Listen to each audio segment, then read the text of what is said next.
ሰላም ጤና ይስጥልኝ ተመልካቾቻችን ከትግራይ ቴሌቪዥን የአማርኛ ቋንቋ የቀጥታ ስርጭታችን አሁን ይጀምራል።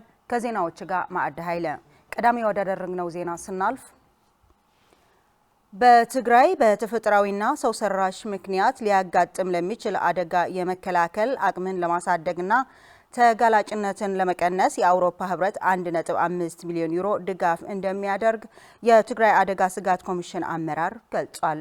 ኮሚሽኑ በፕሮጀክቱ ትግበራና ዋና ስራዎች ላይ ትኩረት አድርጎ ከባለድርሻ አካላት ጋር በመሆን ለአመራሮችና ባለሙያዎች ስልጠና እየሰጠ ነው። ለሁሉፍ ካሕሳይ ዘገባ ብርቱካን ጌታዬ። የአውሮፓ ህብረት ወደ 1.5 ሚሊዮን ዩሮ ድጋፍ እንደሚያደርግ ተገለጸ። ትግራይ ላይ በተፈጥሯዊና ሰው ሰራሽ ምክንያት ሊያጋጥም ለሚችል አደጋ የመከላከል አቅምን ለማሳደግ ተጋላጭነትን ለመቀነስ የአውሮፓ ህብረት ወደ 1.5 ሚሊዮን ዩሮ ድጋፍ እንደሚያደርግ የትግራይ አደጋ ስጋት ኮሚሽን አመራር ገልጿል። ኮሚሽኑ በፕሮጀክቱ ትግበራና ዋና ስራዎች ላይ ትኩረት አድርጎ ከባለድርሻ አካላት ጋር በመሆን ለአመራሮችና ለባለሙያዎች ስልጠና እየሰጠ ነው። ድጋፉ ከአውሮፓ ህብረት በየምዕራፉ የሚለገስና ለ4 ዓመታት የሚቆይ መሆኑን በአደጋ ስጋት ኮሚሽን አመራር ያልተማከለ አመራር የአደጋ ስጋት መቀነስ ፕሮጀክት አስተባባሪ አቶ ልጅአለም ካሕሳይ ገልጸዋል። ያልተማከለ አመራር የአደጋ ስጋት መቀነስ ፕሮጀክት አጽቢ ሕንጣሎ ወረዳዎች እንደ አባጻሕ ማስተዳደር አደጋ ዓርብ ከተማ በዋናነት ያቀፈና ፕሮጀክቱ 55 በመቶ የሚሆነው ሴቶችን ተጠቃሚ የሚያደርግ መሆኑን የገለጹት አቶ ልጅአለም የአቅም ግንባታ፣ የአርሶ አደሮችን አኗኗር ማሻሻል፣ አደጋዎችን ቀድመህ መከላከል፣ እንስሳትን ማከምና ተፈጥሯዊና ሰው ሰራሽ አደጋዎችን ተጋላጭነት መቀነስ ዋና ስራዎች መሆናቸውን አብራርተዋል። የትግራይ አደጋ ስጋት ኮሚሽን አመራር ፕሮጀክቱ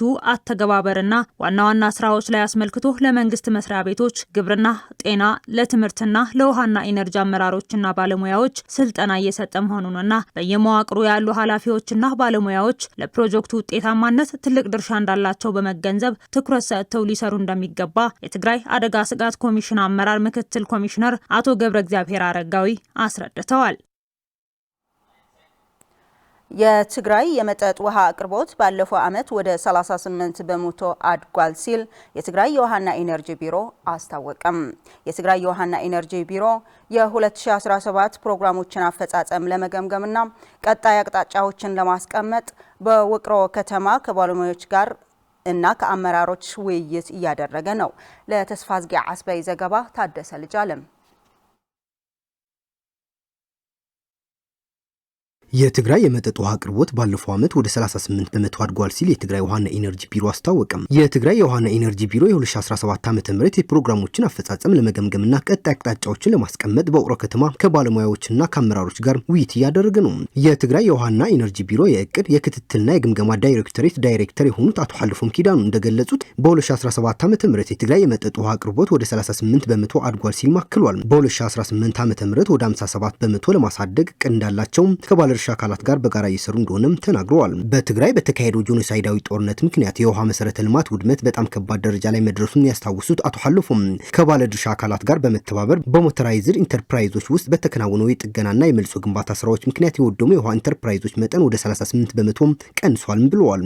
የወደሙ የውሃ ተቋማት በ2018 ዓ.ም ሙሉ በሙሉ ተጠግነው ለአገልግሎት ክፍት ለማድረግ እየሰሩ መሆኑን አስታውቀዋል። 27 በመቶ የሚሆኑት ሞተር የሌላቸው የመጠጥ ውሃ ተቋማት እስካሁን አልተጠገኑም። የጥገና ስራዎች በመስራት በዚህ ዓመት ወደ 20 በመቶ ለማውረድ ትኩረት ሰጥቶ እየሰራ እንደሆነም ቢሮ አስታውቋል። የትግራይ የውሃና ኢነርጂ ቢሮ ኃላፊ አቶ ተክላይ ገብረመድህን በበኩላቸው በክልሉ ውስጥ የውሃ እጥረትን ለማቃለልና ችግሮችን ለመፍታት እቅዶች ተዘጋጅተው ተግባራዊ ለማድረግ እየሰሩ መሆናቸውም አመላክተዋል። በመስኖ ልማት የተሰማሩ የላዕላይ ማይጨው አርሶ አደሮች የነዳጅ እጥረት በስራቸው ላይ ከፍተኛ እንቅፋት እየፈጠረባቸው መሆኑን የወረዳው አስተዳደር ገለጸም። አርሶ አደሮች በመስኖ ልማት ስራ ውጤታማ ለመሆን የአቅም ግንባታ ስልጠናዎች ተሰጥቷቸው ወደ ልማት ስራ መግባታቸውም ታውቋል። ስለሺ ሐጎስ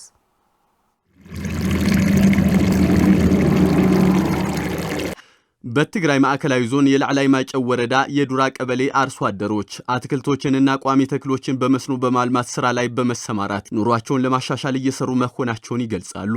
ተጋሬ እየዘልምዕ የሌላ ሰው መሬት ተከራይቼ ነው የመስኖ ስራ የምሰራው። ሽንኩርት ነው እያለማሁ ያለሁት። ከክረምቱ እርሻና ሌሎች ስራዎች በተጓዳኝ የመስኖ ስራ ከፍ አድርጌ ስለምሰራ በኑሮ ላይ ወጥሩ መሻሻል አለ። ከባቢ 7 ዓመት ይገብር እዩ የመስኖ ስራ ከጀመርኩት 8 ዓመት ሆኖኛል። በማገኘው ገቢ ልጆቼን እያስተማርኩኝ ነው። በኢኮኖሚ ደረጃም በጣም ጥሩ ገቢ ያስገኛል። አሁን እየሰራው ባለውበት ብቻ ሽንኩርት 6 ጥቅል ጎመን ደግሞ 8 ኩንታል አመርታለሁ ብዬ እያለማሁ ነው። እዚ ደም ጣፍ ተዘሪኡ ሀሪሙ ሓደ ውጽኢት ናይ ክረምት ነው ማለት እዩ። በክረምት የእርሻ ወቅት ጤፍ ተዘርቶ የነበረው መሬቴን አሁን በአትክልት ተሸፍነዋል። ሽንኩርት፣ ጎመንና ካሮት እያለማሁ ነው። ያሉትን ችግሮች ተቋቁሜ እየሰራሁ ነው።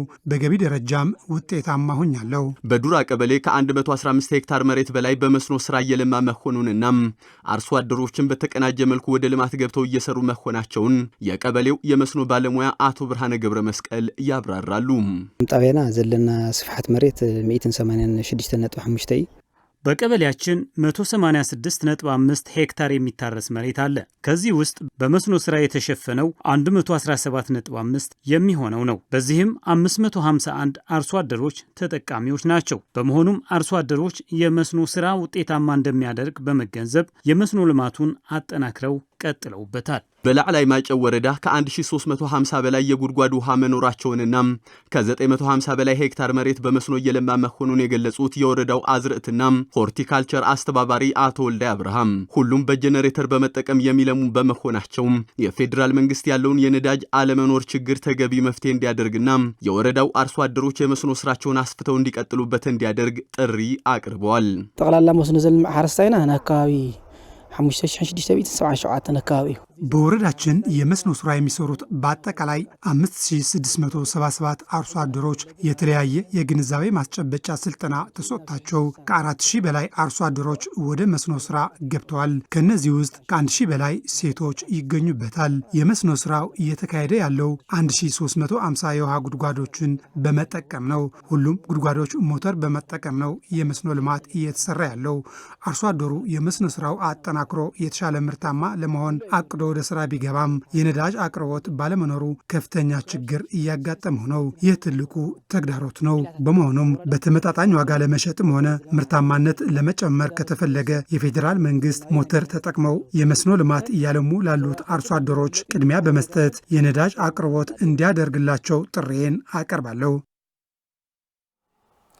አዋሽ ባንክ ሰሜን ዲስትሪክት በትግራይ የተለያዩ ከተሞች 4 ሚሊዮን ብር ወጪ በማድረግ በገንዘብና በአይነት ድጋፍ አደረገም። ድጋፍ የተደረገላቸው ወገኖችና የሃይማኖት አባቶችም ባንኩ ለተቸገሩ ወገኖች ለገና በዓል ያደረገውን ድጋፍ በማመስገን ሌሎች የገንዘብ ተቋማትም ድጋፍ እንዲያደርጉ መልእክታቸውን አስተላልፈዋል። ዝርዝሩ ሙሉ ብርሃን ዳርጌ አዘጋጅቷለች።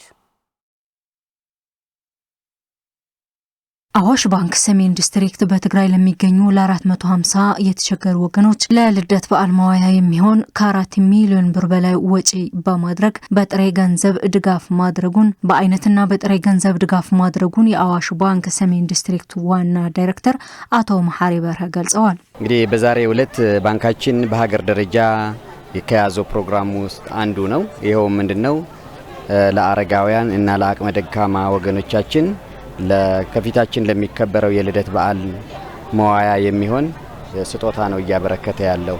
በትግራይ ክልል በአጠቃላይ ለ450 ሰዎች ነው ድጋፍ ያደረግነው በሶስት ከተማዎች ማለትም በመኾኒ በመቀሌና በአድዋ ነው በአሁኑ ጊዜ እርዳታ እያደረግን ያለ ነው። ለዚህ የተመደበልን በጀት ደግሞ ከ4 ሚሊዮን በላይ ነው። ባንኩ የያዛቸው ህብረተሰባዊ ተኮር ስራዎችን ከፍ በማድረግ ክብራችን ወገናችን በሚል መርህ በስፋት ለመስራት ቀጣይ እቅዶች መኖራቸውንም አቶ መሐሪ በርሀ አክለው ገልጸዋል። እንደሚታወቀው በሀገራችን ዘርፈ ብዙ ችግሮች አሉብን።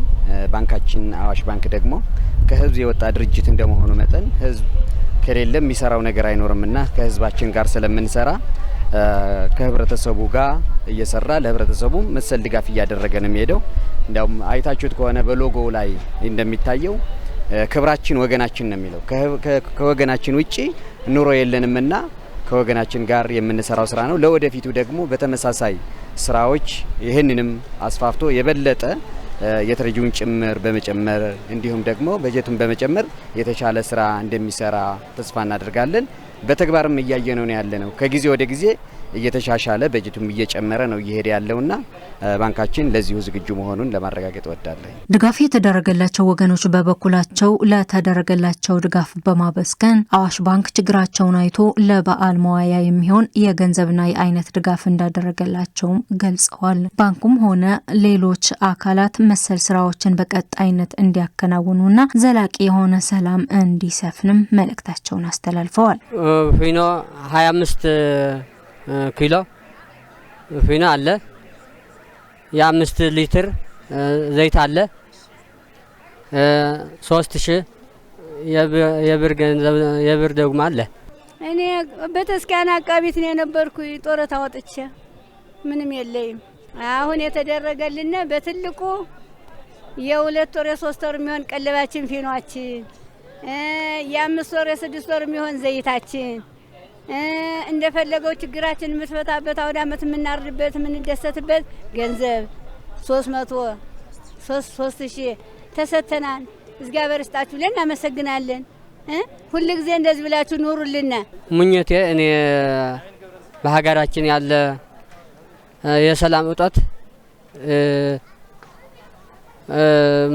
ሰላም እንዲሆንልን ይህ በዓለ ልደት ደግሞ የሰላም ልደት እንዲሆን በዓለ ልደት ስንቀበል ማለት ነው ሰላም እያሰብን ስለ ሰላም እያሰብን መሆን አለበት ብዬ አስተላልፋለሁ መልእክቴን ማለት ነው። አዋሽ ባንክ ሰሜን ዲስትሪክት ለበዓል መዋያ ለተቸገሩ ወገኖች ድጋፍ ሲያደርግ የተገኙ የተለያዩ ሃይማኖት ተቋማት አባቶችም በአዋሽ ባንክ የተደረገውን ድጋፍ አመስግነዋል። በመሆኑም በአሁኑ ሰዓት የትግራይ ሕዝብ በከባድ ችግር ውስጥ መሆኑን በመውሳት ሌሎች የገንዘብ ተቋማትም የሕዝቡን ችግር ለመካፈል መሰል ድጋፎችን እንዲያደርጉም ጥሪ አቅርበዋል። በመጨረሻም የውጭ ዜና የአሜሪካው ፕሬዝዳንት ዶናልድ ትራምፕ ዋሽንግተን ቬኔዙዌላ ላይ ሰፊ ጥቃት መፈጸሟንና መሪውን ፕሬዝዳንት ኒኮላስ ማዱሮን እና ባለቤታቸውን መያዟን አስታወቁ። የቬኔዙዌላ መከላከያ ሚኒስተር በመላ አገሪቱ የጦር ኃይሉ እንደሚያሰማራ አስታውቋል። ለቢቢሲ ዘገባ ሶሎሞን አስመላሽ። US has confirmed that its military has carried out a large-scale operation in Venezuela. President Donald Trump said Venezuelan President Nicolas Maduro was captured and flown out of the country by US troops and law enforcement authorities. የአሜሪካው ፕሬዚደንት ዶናልድ ትራምፕ ዋሽንግተን ቬኔዙዌላ ላይ ሰፊ ጥቃት መፈጸሟና መሪው ፕሬዚደንት ኒኮላስ ማዱሮና ባለቤታቸው መያዟን አስታወቁም። ትራምፕ በትሩዝ ማህበራዊ የትስስር ገጻቸው ዩናይትድ ስቴትስ ውጤታማ የሆነ ሰፊ ጥቃት በቬኔዙዌላና በመሪዋ ላይ ፈጽማለች። ፕሬዚደንት ኒኮላስ ማዱሮ ከባለቤታቸው ጋር ተይዘው ከአገር ውጭ እንዲወጡ ተደርጓልም ብለዋል። በአሜሪካ የቢቢሲ አጋር የሆነው ሲቢኤስ የአሜሪካ ጸረ ሽብር ጦር ፕሬዚደንቱና ባለቤታቸው በቁጥጥር ስር ማዋሉንም ዘግበዋል። ትራምፕ በማህበራዊ ድረገጻቸው ላይ ተልእኮው በአሜሪካ የህግ ማስከበር መሰረት ተካሂደዋልም ብለዋል። አሜሪካ ላለፉት ጥቂት ወራት የቬኔዙዌላ ፕሬዚደንት በአደንዛዥ እጽ ዝውውርና ህገወጥ በሆነ መልኩ ስልጣን በመያዝ ስትከስ ነበር። ዋሽንግተን በላቲን አሜሪካ እንደ አውሮፓውያን አቆጣጠር በ1989 ወታደራዊ ፕሬዚደንት ማኑኤል ኖሪጋን ከስልጣን ለማውረድ በፓናማ ወረራ ከፈጸመች ወዲህ በቀጥታ ጦሯን አሳትፋ አታውቅም። ቅዳሜ ጠዋት ከቬኔዙዌላ ዋና ከተማ ጭስ ሲወጣ ከታየ በኋላ የአሜሪካ ባለስልጣናት በከተማዋ በሚገኙ ወታደራዊ ሰፈሮች ላይ ጥቃት እንዲሰነዘር ትዕዛዝ እንደተሰጠም አረጋግጠዋል። ጥቃቱን ተከትሎ የቬኔዙዌላ መንግስት ብሔራዊ አስቸኳይ ጊዜ አዋጅ አውጇል። አሜሪካ ኒኮላስ ማዱሮ ዓለም አቀፍ አደንዛዥ እጽ አዘዋዋሪ ድርጅት ይመራሉ የሚል ክስ ለረዥም ጊዜ ስታቀርብም ቆይታለች። ዋሽንግተን ፕሬዚደንቱን በቁጥጥር ስር ማዋል የሚያስችሉ መረጃ ለሚሰጡ ሰዎች የ50 ሚሊዮን ዶላር ጉርሻ አውጥታ እንደነበርም ይታወቃል። ትራምፕ በቬኔዙዌላ የተካሄደው ዘመቻ ከአሜሪካ የህግ አስከባሪዎች ጋር በጥምረት ማካሄዳቸውንም ገልጸዋል። የቬኔዙዌላ መከላከያ ሚኒስተር ቭላዲሚር ፓድሪኖ ነፃ ገለልተኛና ሉዓላዊ የሆነችውን ቬኔዙዌላ የውጭ ጦር መገኘት ትቃወማለች፣ ይህም በወራሪው ኃይል ላይ ሞት፣ ህመምና ውድመት ብቻ የሚያመጣ ነው ብለዋል። ዛሬ ክንዳችንን እናፈርጥም፣ አንድ ሁነን በህዝባችን አንድነት ውስጥ ለመታገልና ለማሸነፍ ጥንካሬ እናገኛለንም ብለዋል። የቬኔዙዌላ መከላከያ ሚኒስትር በመላ አገሪቱ የጦር ኃይሉ እንዲሰማራም አዘዋል። ቭላዲሚር ፓድሪኖ ሎፔዝ በቪዲዮ ባስተላለፉት መልእክት ቬኔዙዌላ አይታው የማታውቀው አስከፊ ጥቃት ተከትሎ በማድሮ ትዕዛዝ የጦር ኃይሉ በመላ አገሪቱ ይሰማራልም ብለዋል። አጥቅተውናል፣ ነገር ግን እንድንበረከክ ግን አያደርግንም ሲሉ የመከላከያ ሚኒስትሩ ጨምረው ተናግረዋል። የአሜሪካ ምክትል የውጭ ጉዳይ ሚኒስትር ክሪስቶፈር ላንዳው ትራምፕ የቬኔዙዌላ ፕሬዚደንት በቁጥጥር ስር ውለዋል ካሉ በኋላ ማዱሮ በመጨረሻ ለፈጸሙት ወንጀል ፍትህ ይጠብቃቸዋል ብለዋል። የተባበሩት ሶሻሊስት ፓርቲ መሪ የሆኑት ማዱሮ የስልጣን መንበሩ እንደ አውሮፓውያን አቆጣጠር በ2013 ከሂጎ ቻቬዝ የተረከቡ ሲሆን ተቃዋሚ ቡድኖች በማፈን በማሳደድና ህውከት በመፍጠር በተደጋጋሚ ክስ ይቀርብባቸዋል። አሜሪካ በቬኔዙዌላ ያደረሰችውን ጥቃት ተከትሎ በርካታ ሀገራት ተቃውሟቸውን እያሰሙ ይገኛሉ። ዘገባው የቢቢሲ ነው። ተመልካቾቻችን ዜናዎቻችን በዚህ አበቁ። ከቀሪው የትግራይ ቴሌቪዥን ፕሮግራሞች ጋር መልካም ቆይታ ይሁንላችሁ።